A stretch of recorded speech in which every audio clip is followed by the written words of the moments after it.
Hello. Today I thought we would look at some features in the MiniNova synthesizer that can give it more warmth, more character, and maybe even make it sound a little bit more analog. Straight out of the box, this synthesizer is very digital sounding. People describe it as liquid. I'm not sure what they mean by that, but to me it sounds a little bit more icy and, well, digital. But this synthesizer is very capable, and it actually is, it's a very deep synthesizer. And you can do some very warm, alive sounds with it. You just have to turn off some of the defaults that they have on there and turn on some other features. What I want to look at first is the oscillator. So we're going to see what we can do for a dry oscillator, no filter applied. And right now, with an initial patch, we just have the sawtooth. I'll go back out. So you go to the Edit menu, Oscillator 1, and then scroll over to Dense. This is Density. And if you adjust this, you see it changes the sound.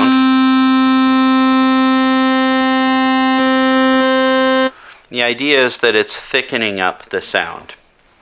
But it doesn't really sound so good, it just makes it sound kind of more harsh.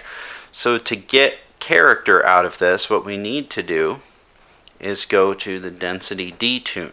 So what it's really doing here is it's basically giving you two oscillators out of one oscillator. And when you go to the detune, you're detuning those from each other. So if you go up to about 4, you can hear a big difference. It's like if you turned up the mixer on oscillator 2 and then detuned oscillator 1 from oscillator 2, but you're able to do that on this one oscillator. So if you were to do that for all 3 oscillators, you would end up with something really fat sounding. Let's just see what that would sound like. Go to the mixer, turn up your other oscillators, and then go to oscillator 2, and we'll do the same thing with the density. And we'll detune that some, and we'll go to here and we will turn up the density and detune that a little bit.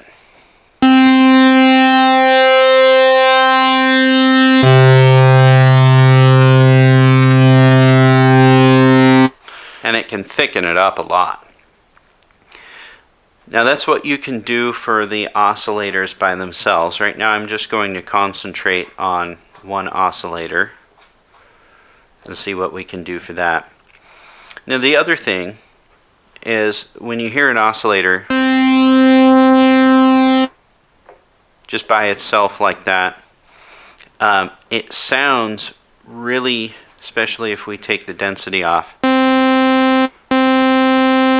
it's got this cold, kind of too perfect, too clean sound to it, and that's, you know, your usual digital oscillators have gotten better, but this is like your typical digital oscillator.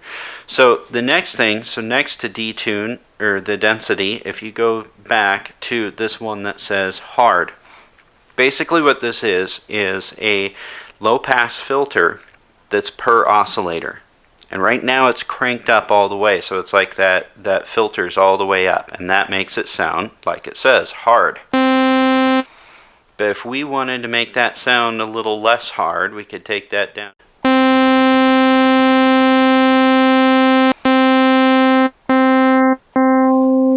So you can take it all the way down where you can't even really hear it, but let's say maybe 70.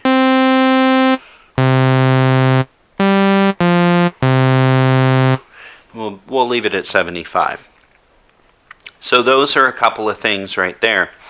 Now we're actually going to tune up. We'll just tune up oscillator 2 on the level so we can hear both of them. And now you can hear the difference. Oscillator 2 is sounding very harsh, so we'll go to its hardness, and we'll turn that down to about 75 too. That takes that harshness off of it quite a bit. Now, another option that we have is in this third menu in the oscillator section. So you go through the oscillators and you come here to Oscillator Common. This has different options for all three oscillators, and we have our modulation, vibrato for the mod wheel. We have the rate for that. But this one, the third option, Oscillator Drift. VCOs, voltage controlled oscillators, are always drifting from the warmth in the room or from just the components, the way they work together. So that's where you get that kind of alive feel to a sound. So with Oscillator Drift, we can take something that's just a little bit more stale, and we can turn this up. I usually do about 15. And we get them drifting with each other. If we put a little bit of release up on that,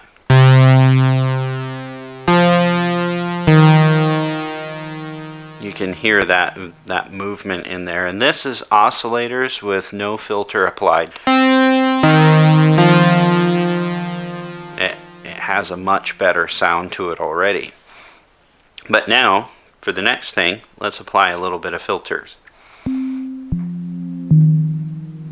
And then put a little bit of the amount from the filter envelope on that. And we'll put some amount that's applied from the filter envelope and put the sustain there. So, and there's one thing that I have to do. It's just a personal thing, but the filter release, it's always too low for me. And there we go. And we got something that has a little bit of a fade out. Kind of helps with this demonstration. Now, if you go to your filter settings, filter 1, and come here to this one called track. Now this by default is turned all the way up.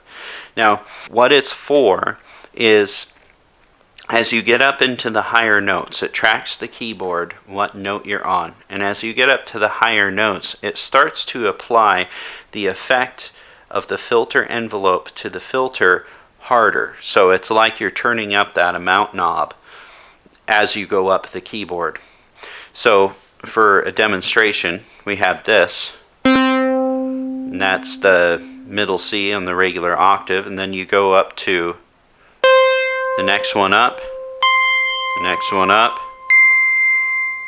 and you can hear it starts to get to be a more harsh sound as you go up the keyboard.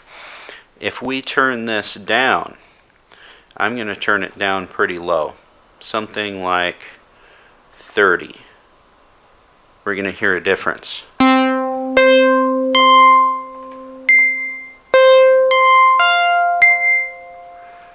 It's not getting as shrill. Now again, 127, this is the high octave on the first set of octaves. And then if I turn that down to 30,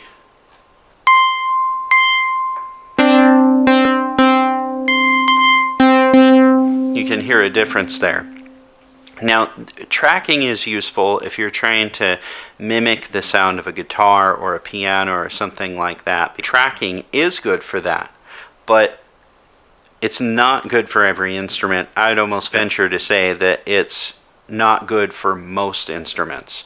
If you were doing a pad, I'd turn it all the way off, because you don't want it. If you're doing strings, you don't want the filter to start getting applied more if you're hitting a large range of the keyboard. Strings, you might have 4 different octaves of notes in there, and if you have tracking turned on, like all the way up, it's gonna start to sound too harsh in the mix. It'll cut through it just like a knife. So you don't really want to have it up all that high. Now there's one more thing to do. This is to add warmth in a way that you might not think of. Go to Effects, and then Effect number 1, we're going to apply EQ to it. Now, analog signals tend to not, they're not as clean, and that's what makes them sound so good. And they tend to have more bass. So what we actually want to do is we want to boost the bass. So if you can hear, I'll just put it back down to 0. I'm hitting this low note. Now if we turn the bass up,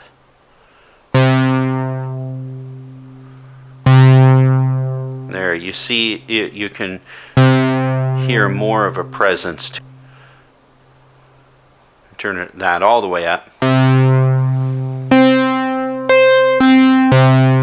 So even in the higher notes, you hear more bass. Now, middle frequencies, we might want to have that up a little bit higher. Maybe 20. Okay, so now the treble frequency, we don't want that high at all. I'm going to take it back its cutoff for the treble frequency at about 90, and then just tune that all the way down. So you can already hear a little bit more of a warm sound to it. If we turn the treble all the way up, that's pretty harsh compared to it all the way down.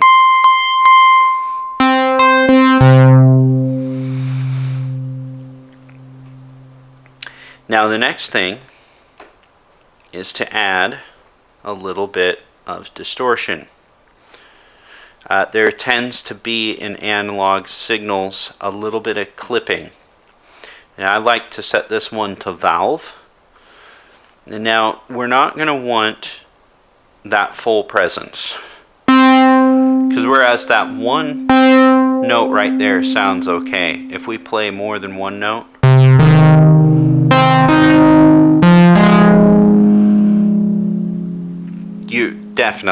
you can hear that there's a lot of distortion there. We want to turn the distortion down. I'm going to turn it down to something like actually 20 is that's a good area.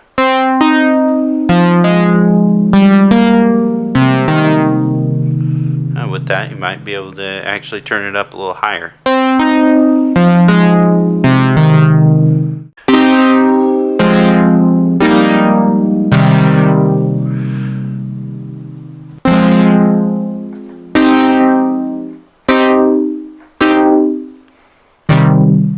So it adds more